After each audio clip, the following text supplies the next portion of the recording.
Today. We're really we're really happy to be talking to you. My name is Doug Alexander. I'm the director of the Institute for Cybersecurity and Emerging Technologies, which, as Zuma discovered, is a very big, long mouthful of a name, and so we'll just call it the Cyber Institute. And we are fortunate enough to actually have our distinguished chair on the call today too. Former Congressman Jim Langevin is the chair of our institute, and thank you for joining us today, Congressman. Great to be with you, Doug, and with everyone. Hello, and I just want to thank all of our community partners for what you do to help people in our community. And we're excited about partnering with you today to tell people how better they can protect their identity and their data from identity theft. So there's a lot of bad actors out there, unfortunately, but at the Institute for Cyber and Emerging Technologies, we're looking forward to helping to make this a more secure world on the cyber front, and both educating the next generation of cyber professionals and cyber defenders, but also working to educate the community about how protect yourselves. So I want to recognize and thank all the trainers who are there, who are going to be hopefully better informed and can help people in the community be better protected online and protecting their identity and their data. Thank you. Thank you. Yes. So before we really get into it, I want to ask two things. One, we're going to have you watch a quick video, which sort of illustrates how a lot of the data that's been stolen can be used. And the other thing is, while you're watching the video, I would love it if you would just put your job and workplace in the chat so that I can see who we are actually talking to, and we can maybe address some of your specific concerns and specific constituency as we go. So Russ, why don't you go ahead and play the video, and then we'll talk about the presentation more.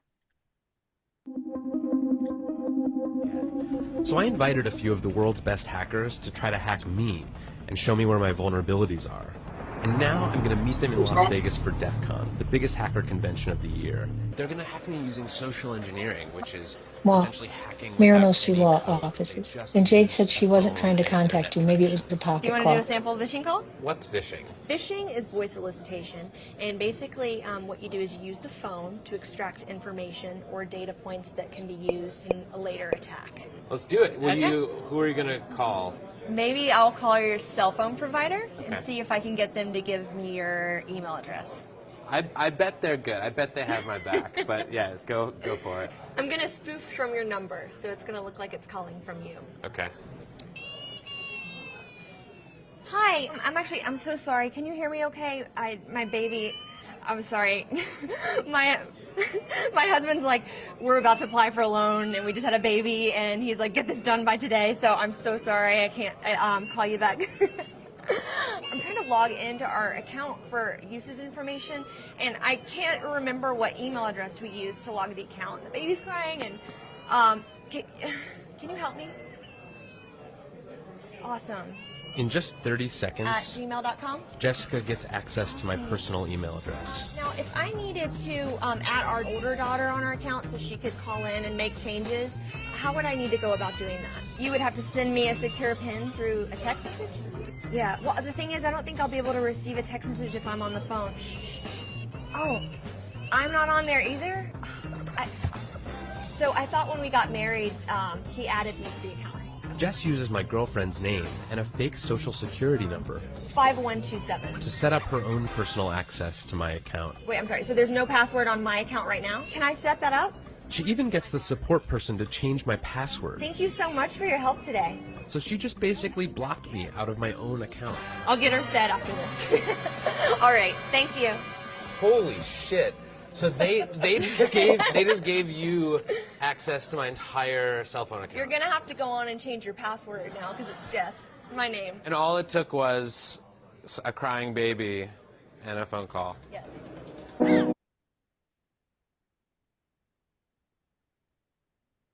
All right. Hope that was somewhat illuminating for some of you to see how some of this private data can be used. Russ, can you go to the next slide? So we want to just give a little background. So the context for all of this obviously is that about 700,000 Rhode Islanders had their personally identifiable information, or PII, breached by the RI Bridges attack. And a lot of folks are understandably anxious about protecting their identities and their finances and their accounts online because of that breach. And the governor did release several guidelines, and our goal here is to go through those guidelines in a little more detail and help you help your constituents, help your residents, help your community citizens enact these steps.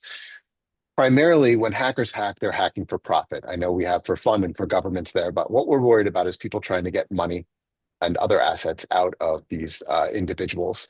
And so in the Rhode Island Bridges breach, more than enough PII was exposed, personally identifiable information, to be able to do that. We have, names, addresses, dates of birth, social security, and even more concerning, banking information, and phone numbers and health information. So as you just saw, this information can be used in more than just that way to access people's identities online and get into their personal accounts and details and really do some damage. And again, they're just after money. They either try to spend the money that they find, or they try to open credit cards with the identifying information they have, and then use that line of credit and ruin the individual's credit. And the governor's advice for protection is absolutely correct, but it's not always simple or straightforward to implement. And I should say, all right, next slide, please, Russ. Um, so the goals here are to educate you and help you help others to enact those recommendations, which you can find on that RI Bridges alert link that we have here on the screen. And what we hope is that this will build some resilience and some confidence and some trust in folks whose information may have been breached by the RI Bridges attack, and empower you all to feel confident to know what to do to help them, either before they get breached and helping them protect their identity, or after. Unfortunately, some of them might have already experienced identity theft, what to do and how to support them. And as we go, and we're going to be covering a lot, we encourage you to put questions in the chat, and we'll pause between sections and see if anybody's got questions that we can answer. And I'm sure if I know all of you and I'm looking at all of your work now, you'll have edge cases in mind. We spoke about one caregiver who has an adult child who is autistic, and they have some power over their finances, but they don't have power of attorney. So how do you walk someone, a duo like that, through some of these steps when they don't actually have durable power of attorney and they can't do it all for them? There are some interesting, unique challenges in individual cases, and I'm sure they will come to mind to you as we talk about these things. So feel free to drop them in the chat. If we don't know the answer, we'll go look for it. If we do, we'll try and help advise on what to do in those certain cases. So, Russ, I believe you're going to cover this slide. I am. Thanks, Doug. I appreciate that. Hi, everybody. This is just an outline for the workshop for today. You heard from Director Doug Alexander, and I'm going to walk you through right now implementing MFA. And we're going to talk a little bit about what MFA is, so we don't want this too technical, for some of your or all of your important accounts. Then we're going to move to improving passwords by helping you get them stronger, more unique, and then even moving on from passwords to things like passphrases and what even those are. Then we're going to look at monitoring bank accounts for suspicious transactions, how to freeze your credit report with all three major credit reporting agencies, how to check your credit reports for fraudulent activity. We actually have a sample redacted credit report that I'm going to walk you through, so we can look for some things that may or may not be what you want. Spot and avoid, or how to spot and avoid common financial scams. How to manage the emotional and financial trauma of being scammed, because that's a big thing, right? I remember when my parents got scammed. They had some issues, and we had to talk them all out, and it's a frustrating time for sure. And then finally, we're going to do recap, next steps, and some Q&A. Okay. So first, let me walk you through a little bit about what this thing called MFA is. All right. So MFA stands for multi-factor authentication. All right. And MFA, you might already be using. Some of you might already be using it, but it adds another level of security to your existing accounts. Now, maybe a lot of banks, or hopefully all banks, use MFA because it really adds a level of security. But not every website or every service uses MFA as of yet, but they should. And so what MFA looks like is what you see on the screen here, where it says, "Let's verify you," on the picture on the right. And when you try to log into a website, you log in with your username and your password. And if MFA or multi-factor authentication exists, you'll get a follow-up prompt like the one similar to the one that you might see on the screen that asks you, hey, we'd like to verify that it really is you. And how do you want that verification? Through text message, so they'll text you. Through voice call, they'll have an automated servant or person call you, or through an authenticator app, which is what we're going to look at momentarily, because that might be something that many of you don't know what that is, and that's fine. So let's say we choose text message, we'll get a cell phone text code, right, to our phone from some number, and it's usually a 6 to 8 digit code that we would then enter in the subsequent screen here. Like after we click send code, it'll come up with a box that says please enter code here, and then we enter that 6 to 8 digit code, and then it will allow us access to the website. The theory behind that, the idea behind that is that anyone can steal your username or password. And so the MFA allows you a level of security to just so let's say the bank can verify that it really is you that's logging in and not someone who has stolen your username and password. Okay. So some websites allow or require you to open special apps, and these are called authenticator apps. And we're going to walk through one right now. Some of those authenticator apps, you can see their icons on the screen down here, are Duo. Pongan más mal que, Oh. donde les dé el patatús que. Oh, hold on, let me just, sorry. Are Duo, Microsoft Authenticator, Google Authenticator, or Authy. And we're going to look at Duo right now. So I'm going to go to the next screen here. Okay. And I have an existing website that I've set up. Oops, forgive me. I have an existing website that I've set up. So let me bring that over to the screen here. And so you should see my screen. Do you see the website on my screen? Mhm. It says AWS for Amazon Web Services, right? And what I've done is I've set up a fake account, okay? And you can see here that I have my username, JSmith, and my password, which is hidden for good reason. And I'm going to click sign in, and you're going to see something come up. You're going to see that screen. See where it says your account is protected with multi-factor authentication? Yay, that's a good thing. Now, instead of saying, hey, can we text you that information? I've actually overridden the text and I've sent it to that authenticator app that I'm telling you about called Duo. So on my computer here, I have my cell phone, which you can see on the right-hand side of the screen here. I'm going to click resume, and you're going to see my cell phone login here. Okay, and I'm going to open my authenticator app called Duo right here. See Duo Mobile? Okay, and I'm going to click it, and you're going to see right here that I have a couple of 3 different accounts here, but I'm going to use this AWS one because that's who I'm trying to log in as, all right? And what this app does is it has a revolving code that resets every 30 seconds. And so I have to get this code here, this passcode, which kind of looks like the one you'd get in a text message, and I have to enter it before that time runs out. Otherwise, you're going to see it change in 6, 5, so on and so forth. And then I'm going to have to enter that code. So we'll wait. Okay, so see this 213558. So I'm going to enter that code right in here, 213558, and then sign in. And I should get to my AWS account. Look at that. Brilliant. It worked. Hooray.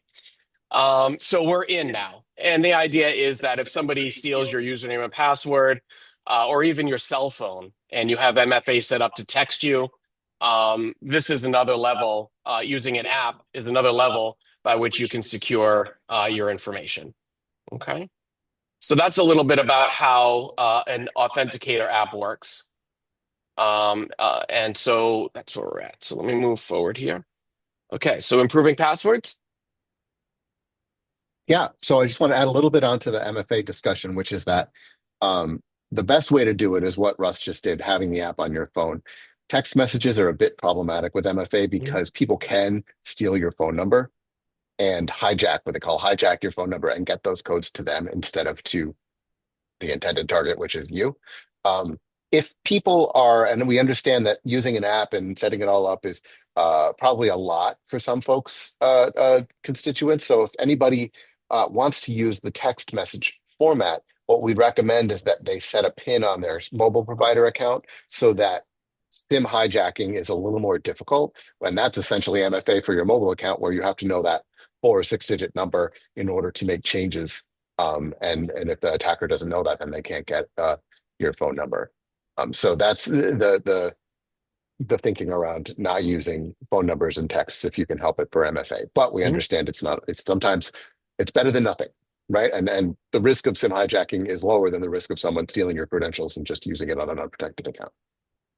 So one of the other recommendations from the governor is to create stronger passwords. And this is always tricky because we know that the easiest thing to do is to create one memorable password and use it across lots of different accounts. And many people still do that. And in the past, that might have been okay. But what's unfortunate now is that so many passwords have been stolen that if you use a password enough, it's most likely out there uh, available to the criminals to use. And what they do is they do something called credential stuffing, where they take that same username and password combination, email and password probably, and they apply it to as many different other websites as they can to see where it works. And so if you've used that same combination that you use on your bank, on your email, or on your another financial institution or another important account, they can possibly gain access to something else that you don't want them in. Obviously, you don't want them in anywhere. So the advice is to use stronger passwords that are longer, but also not to use the same password in every place. Again, the best practice here is to use an app called a password manager or to use the built-in password managers that are now in many phone operating systems. Apple iOS and Android both have save password options that can be turned on in the settings.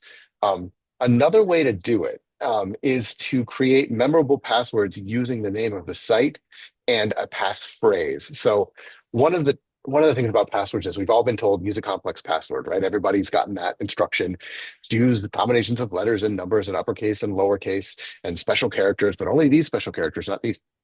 Really, what's true is the longer the better. You don't even have to worry about special characters. They're not that important. What's important is length, because a longer password is harder for attackers to crack using computers to decode, basically. So I hate to say be that person, but forget everything you've been told about complex passwords. Use a long password. And the best way to do that is to actually make it more of a passphrase or a sentence even that is easily memorable, right? So uh, using a password manager is best. And again, I should have said it early on, I would encourage all of you listening right now to try to follow all of the advice that we're doing, not only because it'll keep you safer, but also because it'll help you understand the process and the struggles that you might be going through with the folks that you're trying to serve in your communities, in your agencies, or in your colleges, or wherever you are. I see a lot of you are community healthcare workers. Some of you work at universities. Some of you work with seniors. So I'm trying to sort of keep in mind all of the folks that you're going to be working with because they're fairly different populations. So you can use the built-in password manager on your device. That's a really good middle ground, other than using a password manager app proper. But then you really want to think about not using the same password everywhere and making it something that's memorable and strong. So Russ, if you go to the next slide, I have some examples here. So pass phrases are really the more recommended way to do a password. And that could be as simple as something like, you know, I was born at a very early age, or dogs love meat. Uh, Anything that makes sense to you, and it can be silly and it can be nonsense, but it should be something that you can recall. And most importantly, it should be long. It should be longer than 8 or 10 characters. It should be 3 or 4 words. And you can even, if you want to, put spaces in there. Most passwords allow a space, so you can literally just type a phrase with spaces between the words. Don't have to, but that's your preference. Um, and then here I have a couple of different custom passwords. And this is a trick that I learned, which is you can use the name of the website in the password. So you can use almost the same password everywhere, but you vary it a little bit. So you can see there I have for Amazon, you have, sorry, this is a little small, reading books at night, AMA, right? And those last 3 letters are the first 3 letters of the site. Amazon. But you might say for reading books at night for Netflix, you might say reading books at night net. Um, and in that way, you can know the password that you're using without having to look it up or find your notebook or whatever it is. And by the way, it's fine to write down passwords as long as you keep that place you write them down very safe, and maybe keep a copy of it somewhere. Some folks like to do that. I know my in-laws have a whole Rolodex of index cards with all their passwords. Um, Not how I would do it, but to each their own. And it's just a matter of not making sure those don't fall into the wrong hands, but also that they are kept safe from, getting coffee spilled on them or something. The other example I put here was netflixcatsareawesome.com, right? So I just basically put a passphrase inside the name of the entire website. This might not be possible in longer websites, might be a little cumbersome. So you might say netcatsareawesome.com and just use the first three letters. But it's a good tip for varying, but not varying in a way that makes it hard to remember. The downside is if someone discovers one of your passwords and starts to understand the pattern, they can make a pretty decent guess at another password that you might have used on another site. All the more reason to use that multi-factor authentication if you can, and encourage folks to do that. I would say, especially multi-factor and strong passwords on financial accounts or important benefits accounts, healthcare accounts, and email. Right? We don't think of email as an important account, but think of all of the information that someone could mine about you if they got into your email account. And very often it's banking information. It's even just knowing the name of your bank might be enough. You saw that woman, all she needed to know was the name of the man's cell phone provider, and she got access to his account. So that was kind of eye-opening to me.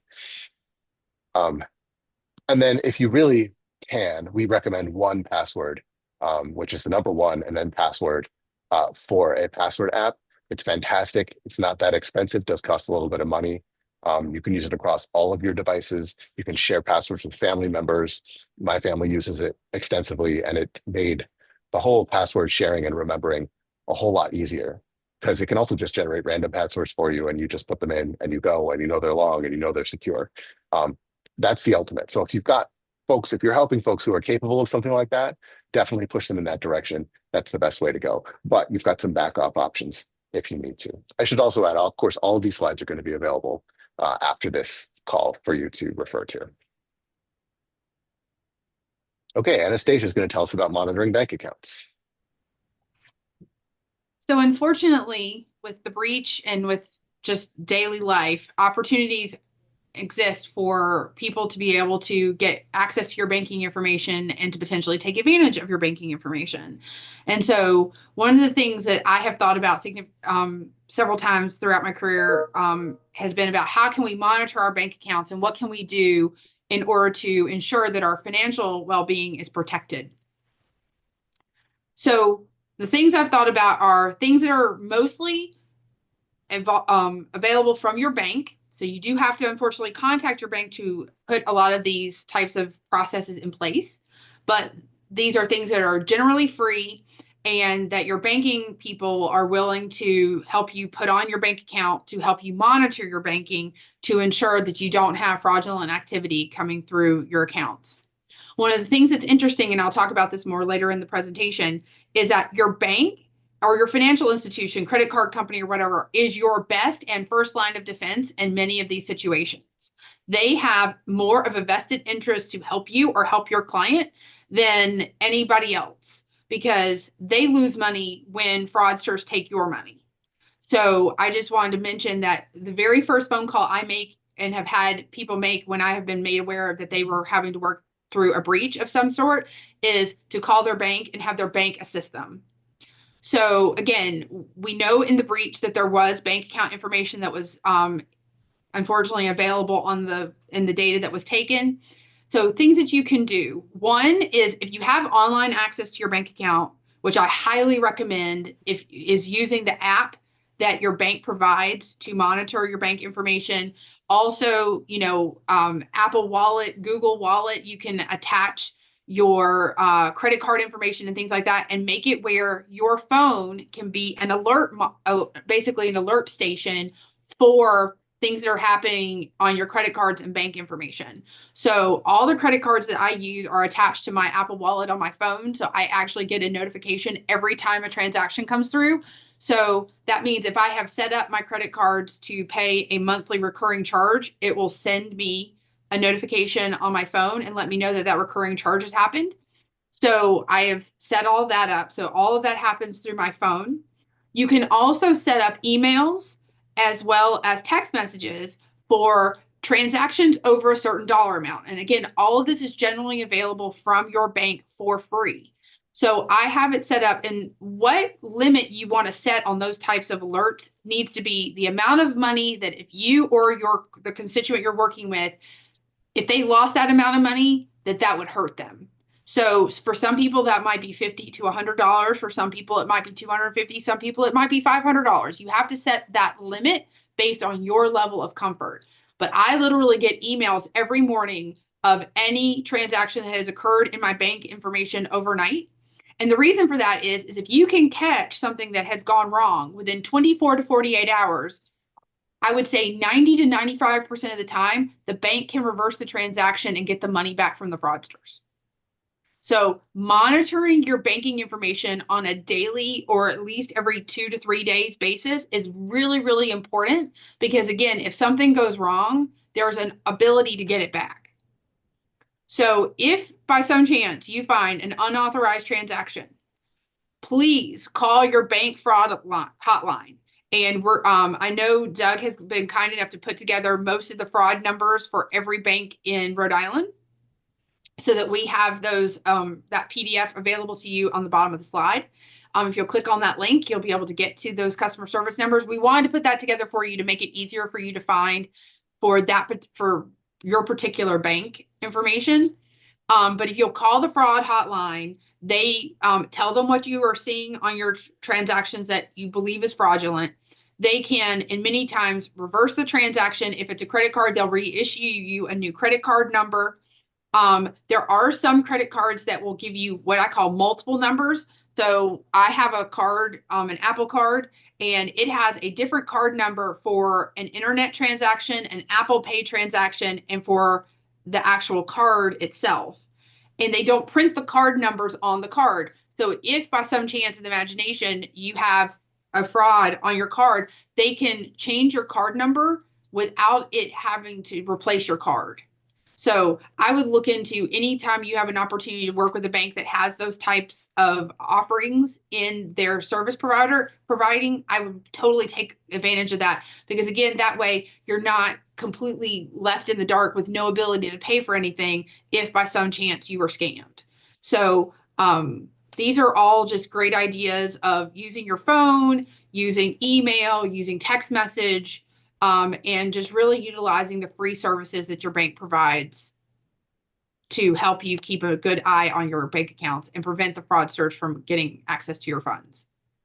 And Anastasia, if I may comment on what you just said, for those of you that have an Apple card, and whether it's Wells Fargo or Goldman Sachs or whatever, I'm showing it in the camera right now, you'll see that it's a numberless card. There's no number on it. And in fact, to make things more interesting, when you pair it with the app on your iPhone, you can actually change the credit card number right on the iPhone yourself. You just click on the button that says request a new number, and it instantly updates your card and your wallet. So more to what Anastasia was saying, of that's good practice, is you have control over your card numbers in case it gets compromised. I also recommend, if they have an option, do not use your bank information to pay your bills directly unless you absolutely have to. I know some bills have to be paid for with bank account information, but I highly recommend, if you have another option, to not do it, because again, there are more fraud protections on your credit cards than your bank account, which is sad but unfortunately true. But again, if you can catch a fraudulent bank transaction within the first 24 to 48 hours, I have had extremely good records with banks to being able to get the funds back to the person that the funds were taken from and getting the transactions reversed. And then the fun starts of if you actually had a fraudster that you communicated with in any form or fashion, when they realize that your bank has now reversed the transaction, they will then start calling you to death, Mhm. trying to get you to give them more information because they didn't get their money. So I've unfortunately had to experience that in my own family. Next And the slide. last Oh, the go ahead. last thing I'll say on bank accounts is that if someone is really experiencing a lot of unauthorized transactions or attempts, banks will change your account number. It can be a little bit of a pain if you have direct deposit, if someone has other transactions flowing in or out automatically, especially from payment providers or benefit providers. But it will, basically do an end run around whatever breached information is out there. It will be no longer valid because you'll have a new account number altogether. Mhm. So I would say that's a last and best resort if someone's really struggling with somebody else trying to access their bank accounts. Okay, I should pause here and say, number one, I dumped a few links into the chat, including a link to that fraud, all the customer service numbers and fraud hotlines for as many banks as we could figure out in Rhode Island. But also, does anybody have any questions? You can either do a little hand raise or put something in the chat. We've just covered quite a bit.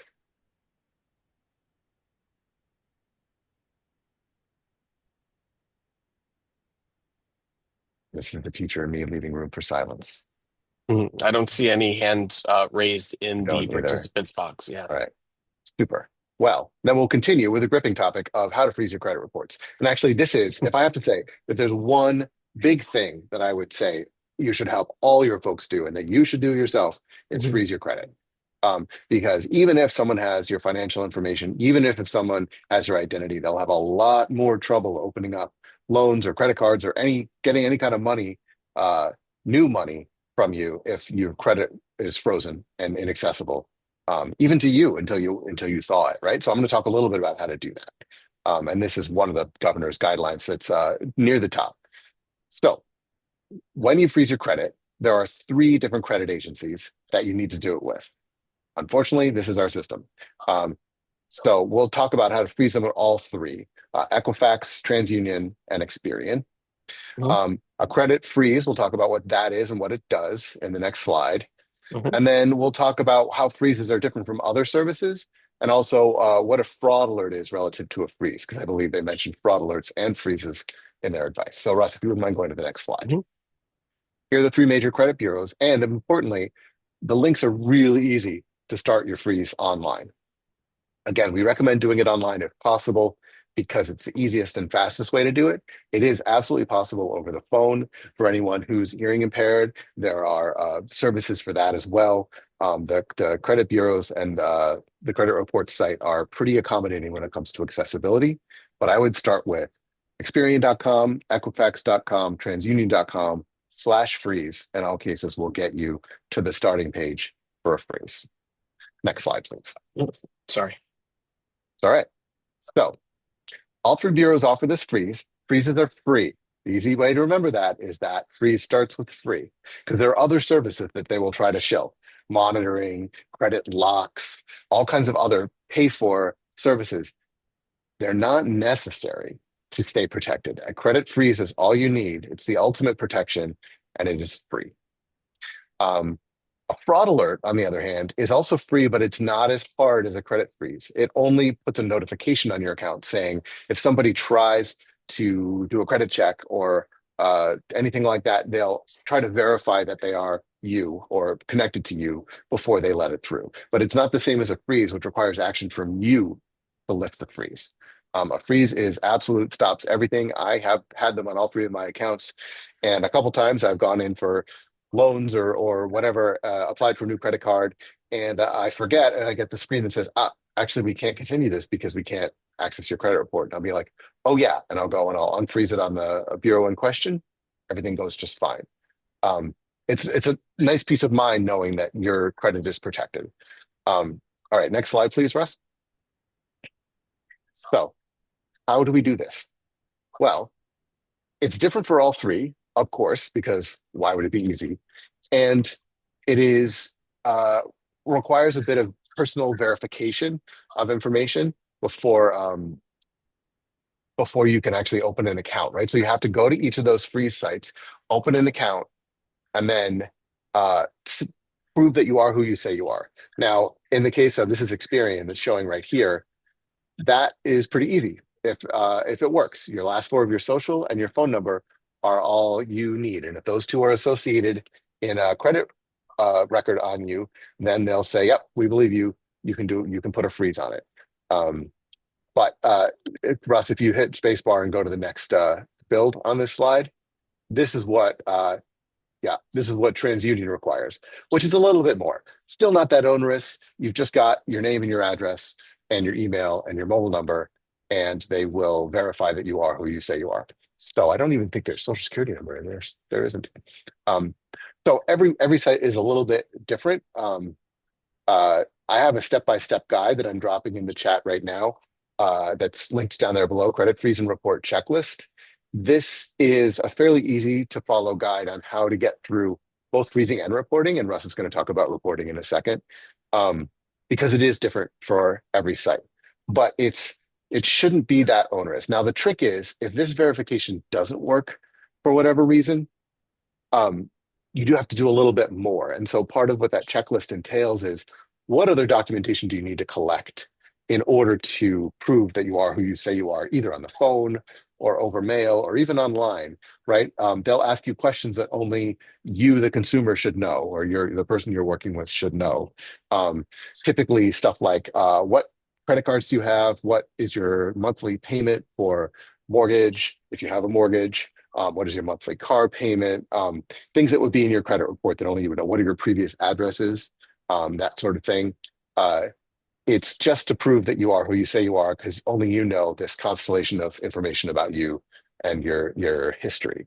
So it's important to look at that checklist and compile the documentation. If this initial verification doesn't work with someone to say, okay, we're going to need a utility bill, we're going to need a credit card statement, we're going to need your driver's license or your passport possibly, because at the worst, what you have to do is make copies of all these documents and actually mail them to the agency in order to get a freeze placed. Now, that should be rare, but again, you're working with folks who might be a more vulnerable population or might not have a credit history or might not have all this information at hand. So be prepared for things to get maybe a little bit harder than they need to be, and to be patient with this process.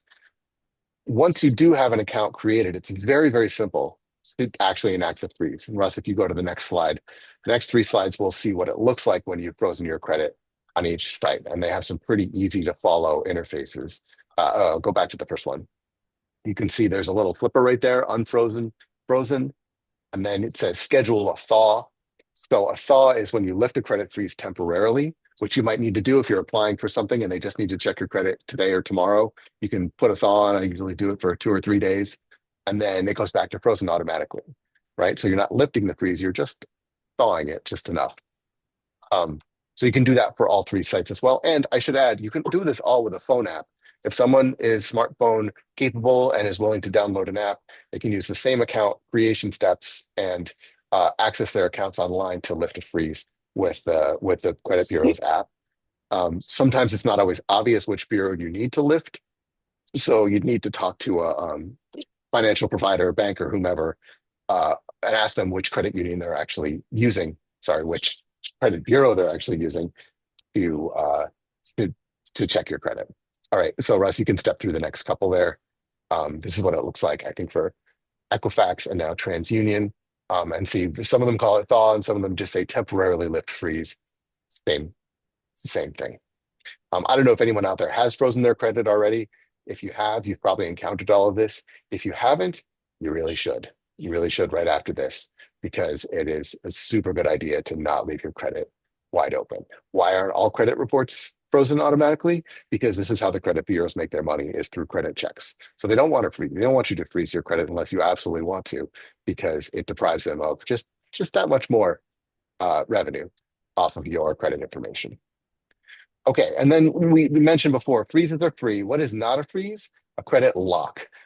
Every bureau calls it something slightly different, but a credit lock is a pay-for service that does essentially the same thing as freezing, maybe a few more things.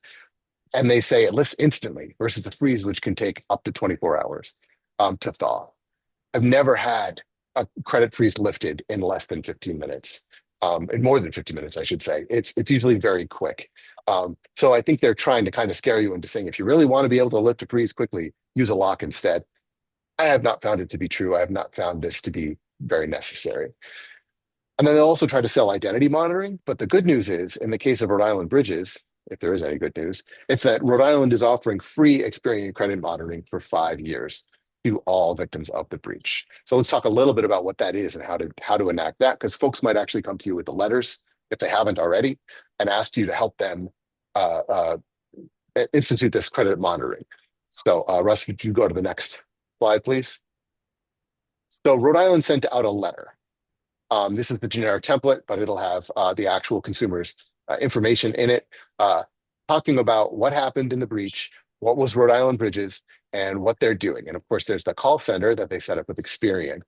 But then the most important thing is, if you go to the next build, Russ, there we go, is free credit monitoring and identity theft protection. Now, this is actually really valuable, and it's really good that they're doing it for 5 years, but it does take a little bit of work to set up. But when you do, and there's links there, it'll offer you free credit report monitoring and alerting, which is a little bit more than you get with just a freeze, right? And it's a little bit more bespoke in that it actually pushes a notification to you when things change. It offers you a little bit of identity theft insurance with no deductible, so that if your identity is stolen, you can call Experian and they will actually cover some costs of restoring it. You have access to detailed credit reports, which I'm not sure how different it is that from accessing just your credit reports, but it's never a bad idea to have access to your credit reports whenever you want them. And you have identity restoration support, which they call full service. I can't speak to this. I've never used it, but that's also a very helpful service, because the truth of the matter is, when someone gets their identity stolen, there is no central authority to help fix that. Everybody will do just their little piece of the pie, if that, and it's often quite a slog and a struggle. And if you've ever read stories of people who have had their identity stolen, it can be a multi-year battle to restore their credit, restore their name, wipe out all of the fraudulent information on their credit reports, and all of the creditors who are calling them demanding money that they never spent and never authorized. It's quite a trauma. So having that support to restore someone's identity is pretty valuable, and it's presumably done by folks who have done it before and know what they're doing. Okay, there's a third page to the letter. It talks a little bit more about what we just talked about: free credit reports, identity theft reporting, further information. All of this is valuable, and if someone has this letter, they should keep it, because it's a good reference, just in case. Doug, Okay, forgive my interruption. We have a question please. in the chat. Oh, we do. The question is, are products like Norton, McAfee, LifeLock, are they helpful? So those are three kind of different products. The first couple, I think there are identity theft protection. In a sense, I don't think they hurt, but I'm not sure they're as helpful as the steps that we are providing now. Russ, what do you think? Have you used LifeLock before? I've never used LifeLock. So I have a fundamental issue. With paying for a service to protect me from a service that I can't opt out of. So in other words, once you're born, you're stuck in all three of these databases with your social Mm, security number.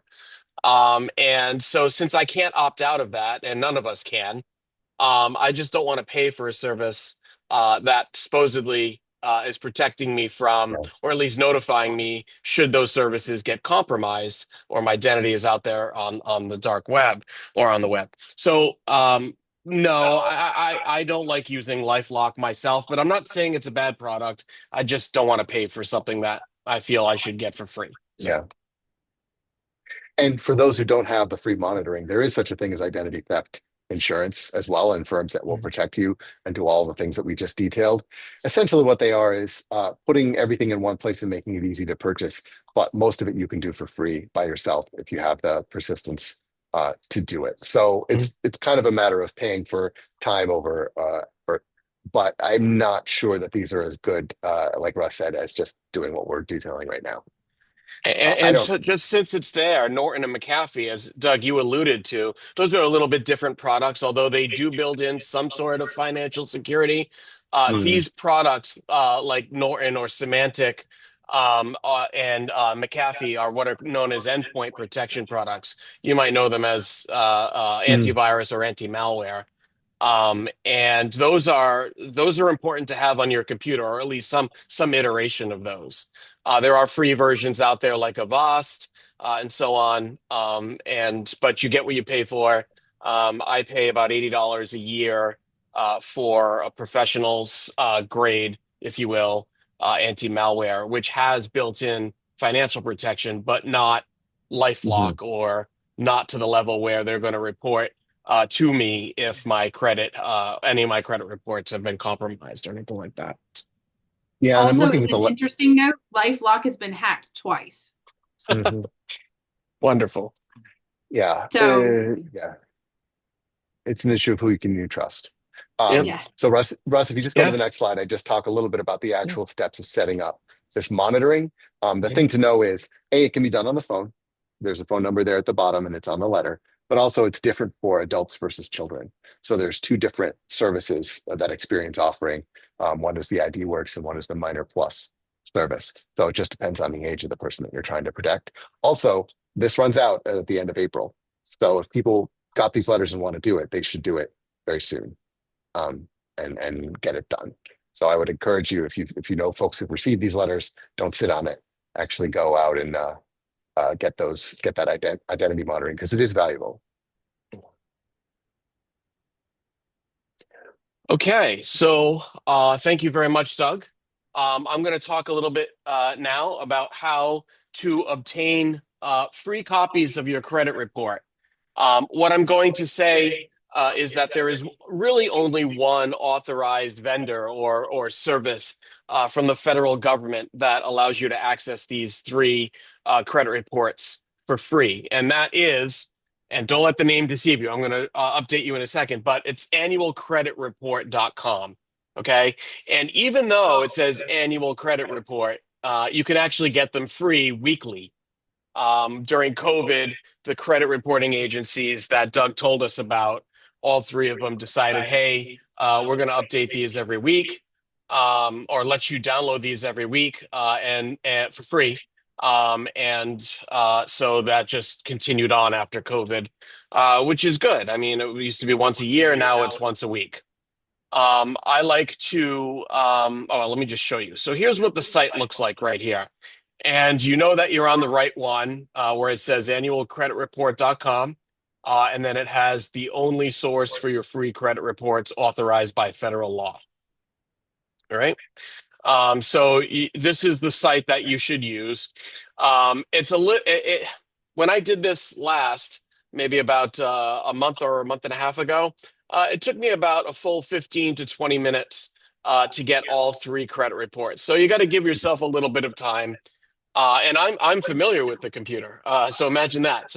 So it takes a little while. So just sit down, grab a cup of coffee, and just go through the prompts. And here's what it looks like. You click on the green button here, which says request your free credit reports. Okay.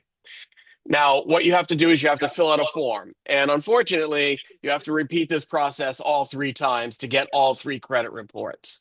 And whenever you're getting a credit report, you should always get all three at the same time, just so you can compare and contrast, because sometimes creditors or lenders don't always pull all three credit reports. They'll pick one or two of their favorites. So they may do Equifax. Your car company might do Equifax.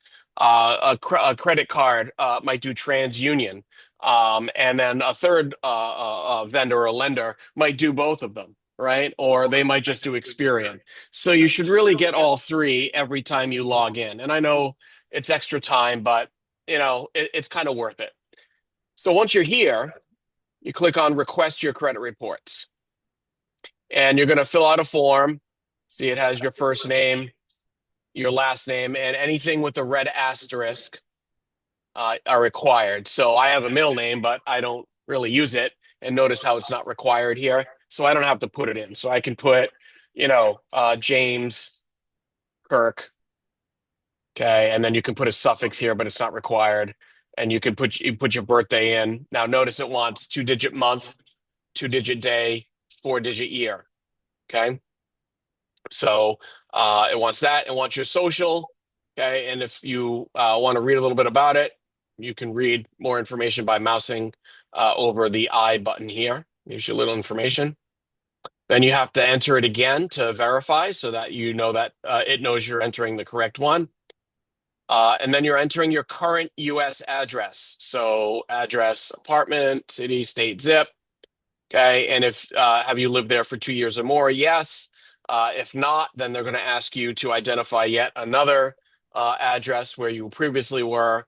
And then you click next, and then you'll be taken to the next page to answer some questions, and so on and so forth. So I don't want to make it sound more complex than it is. It's just time consuming. And if you don't have a lot of that information that you might need to answer those questions in front of you, it might be a little more time consuming, but overall it's worth the wait, right? Mm. It's important to check them. I would say I don't log in every week. You can, and if you were a victim of an attack like this one, you might want to do it every other week. Um, Mhm. or but from a normal perspective, if I'm not part of a known attack, I might do it once every 6 months. But you got to pick a time that's right for you. um, and if you need support for visually impaired, so you can't fill out a form like that, you can call this number right here, 877-322-8228. Or you can use TDD service through 711. Okay. So those are some suggestions. Yes. James Kirk's middle initial, T. uh, It was just yeah. had to be said. Piece of trivia. Was it Tiberius, I think, or something like that? Tiberius. Yeah, yeah, yeah. All right. Anastasia knows. Okay, so that brings us to, well, what happens when you get your credit reports? They come in PDF files, and download them and you save them to your computer. So I have a sample report right here that's been redacted that I just want to showcase a little quickly. We're about an hour in, so I want to make sure there's time for Q&A. So let me just zoom in a little bit here. So this is a redacted credit report. A redacted means that it's just I took out all the personal information, so you can't tell who this was created for. But on the first page, it starts, so you can tell this was an Equifax a report. And it gives you, the phone number and so on and so forth.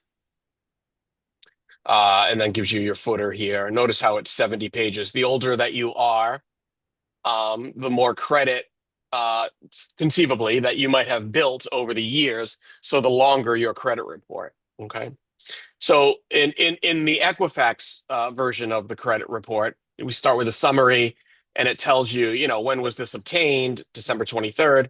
It tells you that there's a security freeze in place. So that's smart. All right. So we have the credit frozen, which is great.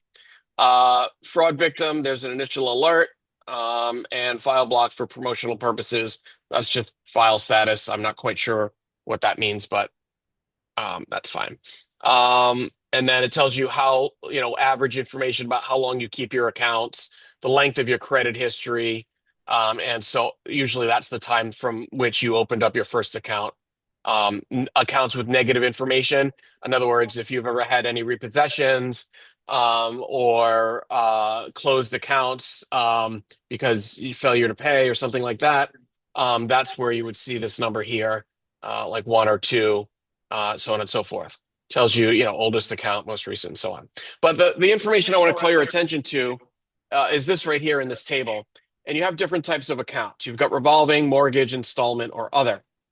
Revolving means that it's basically open. So it's a credit card, okay? And it means every month, right, you have access to that credit card, presumably, as long as you have available credit on it. But really what it means is it's an open line of credit. You can charge to it. It doesn't close until you close it or the bank closes it. So it's continuous. It's revolving. A mortgage is a term, right? So you have a mortgage for 30 years, 20 years, whatever it might be. And then after that, after you pay off 20 years or 30-year mortgage, the account closes, right? You're done. So that's not revolving, that's a mortgage.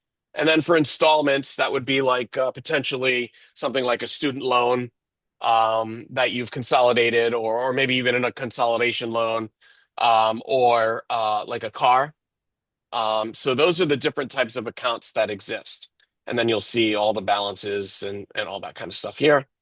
And then what you're really looking for is to scroll down and you look for things like what names of accounts that are open. Uh, so here's a mortgage. Let's go to install. Oh, we didn't have any install. Let me go to the revolving. All right, so I'm in the revolving, and I can tell that because the footer here tells me what type of what section of the report I'm in. So this is the revolving account. You can see that it's an account number here that's been redacted, how much the balance is, and then how much the available credit is, which is also redacted. But you're looking for a pays as agreed. That's a good thing. That means that you, if you have a balance monthly on your credit card, you're paying the minimum payment at least every month, although we all know we should pay a little bit more than that. But that's fine. Pay as agreed is good. It means that you and the credit card company are in good terms. And what you're looking for are the names of these accounts, which we had to redact here for personal reasons. And you're just looking for something that doesn't seem right. So in the case of my father, which I talked about earlier, in 2010, he was a victim of identity fraud. And basically, it started with somebody filing his federal income taxes for him, not an accountant either. And then they opened up lines of credit in his account in his name for from Capital One Bank, Citibank, and so on and so forth. And then, of course, they used them to charge and bill it to him. And so we ran his credit report around that time after he was contacted by the federal government telling him that he was a victim of identity fraud. And we got his credit report, and you could see all the accounts they opened up in his name. So that was tough. But this is what the credit report is, what you're looking for, any kind of rogue accounts that you don't want, okay? So that was a little bit of a demo of what to look for in the credit reports. Look for things that don't seem right, unfamiliar names or aliases. So if other people's names appear in your credit report, that's a problem. And you need to contact the credit reporting agency as soon as possible to let them know. Incorrect or unknown addresses. So same thing, contact the credit reporting agency. On the credit report, they have the phone number that you can call and report that there's issues there, or inaccurate social security number, etc. All right. Which brings us to scams. So unfortunately, the scammers, no matter what we do, they get better than us the minute we figure it out. So, but the things I really kind of wanted to point out, one of the newest ones is what we call smishing, which is text message scams. And this is where you get a text message that says, you have a package that can't clear customs. Or the newest one that is very prevalent is the Easy Pass scam, where you keep getting a text message that looks like it's coming from the state of Massachusetts Easy Pass saying that you have an unpaid toll because your scanner, your Easy Pass didn't work. Please contact them, except the information is clearly not to the Easy Pass site of the state of Massachusetts. So one of the things you have to think about when you're looking at text message scams is look at the web address or look at the information that they're providing for you to contact them. I always recommend that if you get a text message, most of the time, unless you're expecting the text message, it's probably smishing. And if it was something that you think it is, verify independently the contact information of the bank. So one of the things that I've seen is like, I'll get a notification from Wells Fargo saying I have a problem with my bank account. Well, I don't have a bank account at Wells Fargo, so I know automatically that that's smishing, that's fake. The problem is when you get a text message alert from something that looks like it could be your bank, or it looks so familiar, and you're going, is it real? Is it not? So if there's ever a question, one, look at the link. and see if the link makes sense. A lot of times in those, if there's a link, if you'll hover over it, the address that's behind the hover isn't the same as what's printed. That's usually smishing. But also, I would always say go and Google a contact number for your bank, or a known number for your bank, and call them and ask them, is this real or not? Because if it's real, it'll be in their computer system. They will be able to verify it. If it's not real, they will tell you that it's not real. And then that way you can actually report the contact information and let the bank know what form of smishing you got today. Because again, they're fighting this on a daily basis. Romance scams, these unfortunately are also real. This is where people will, especially people who are lonely and things like that, will get on dating sites or go out there and start dating someone, and the person is creating that relationship with that person to take advantage of them financially and convince them that if they truly love them, they will give them money or give them access to a bank account or give them access to a credit card. And it's all for scamming the person's funds. Cryptocurrency is also where they're trying to get you to buy fake or fraudulent crypto, or buy crypto for them and that they then have control over. There's the banking and financial theft, which is again where they either the information that you're getting is fake. It's trying to get you to log in to a fake website with your actual banking credentials, and then they have your credentials, and then they can go into your bank account and take your money. I've seen that happen with several of the big banks, Chase, Wells Fargo, again, a lot of those. And then the IRS scams, which is where, unfortunately, people will get a hold of your social security number and will file fraudulent tax returns on your behalf, a lot of times to take advantage of the income credits and the things like that, where they can get refunds and things back in your name. So again, this is an example of a financial scam where you'll get an email to "this happened at UConn." We see this a lot at work at Rick, where you'll get an email that looks like it's someone offering a job or a position, or will say that if you don't do something right now, we're going to lock down your account. Please click this link. And again, if you'll hover over the link, a lot of times in those emails, the link is not a web address that you're familiar with. So again, if you ever get an email that says you must do something now, they try to put this impetus of you need to do it right now. Don't stop, don't pass go, just do it right now. And a lot of that sense of urgency is how they're getting you to not do the things that you need to do to protect yourself. So anything that gives you a sense of impetus that you must do it now, be wary of that. Also, look at the links, look at the things that are provided. It'll often have misspelled words. It'll have grammatically incorrect sentences. It'll give you things and information that can sometimes let you know that it's fake. So I would just always say, when you see those things, take a look. And if you see anything that looks off, don't do it. And if you're concerned, call the people who you think the email is coming from, and they should be able to verify that the email or the text message is legitimate or not. Oh, sorry. So if it happens to you, and unfortunately, I've had this happen to my parent. I've had this happen to the institution that I work for. I'm actually the controller here at Rick, and I've had this happen at other institutions I've worked for, where the first place to call is the bank or the entity that provides you with the service that you have been defrauded through. So if it's your credit card, call your credit card company or call the bank. You would think, call the police.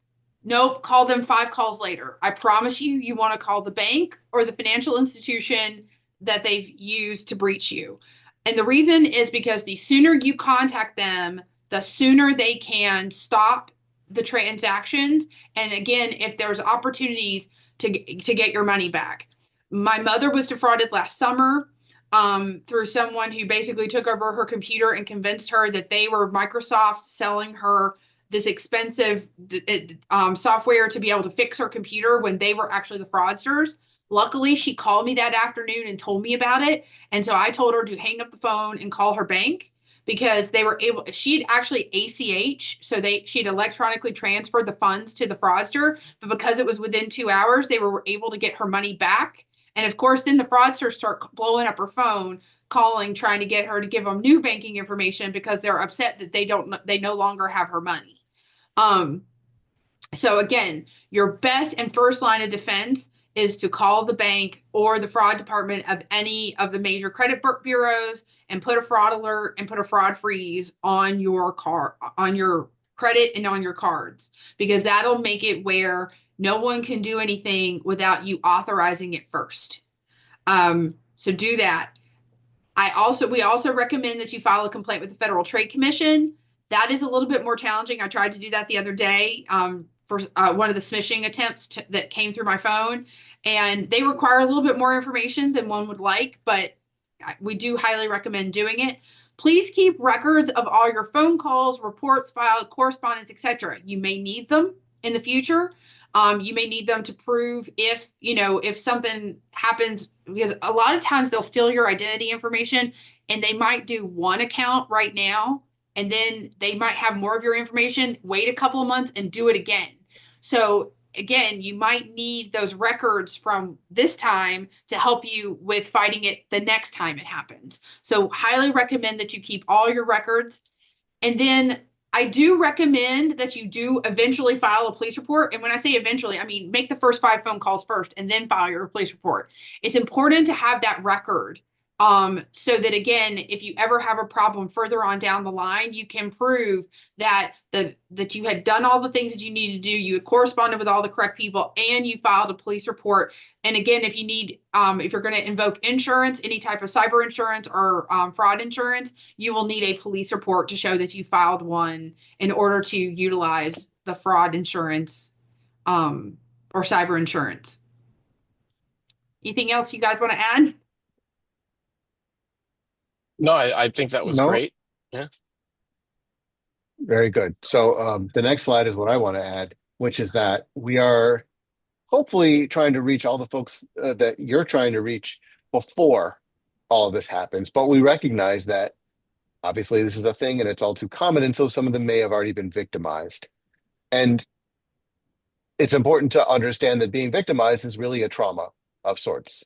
And so here are here's some advice, and I won't dwell on this too long because you all probably know how to take care of your folks better than we do. But just be aware that you might be playing the role of therapist and support for someone who has already been scammed.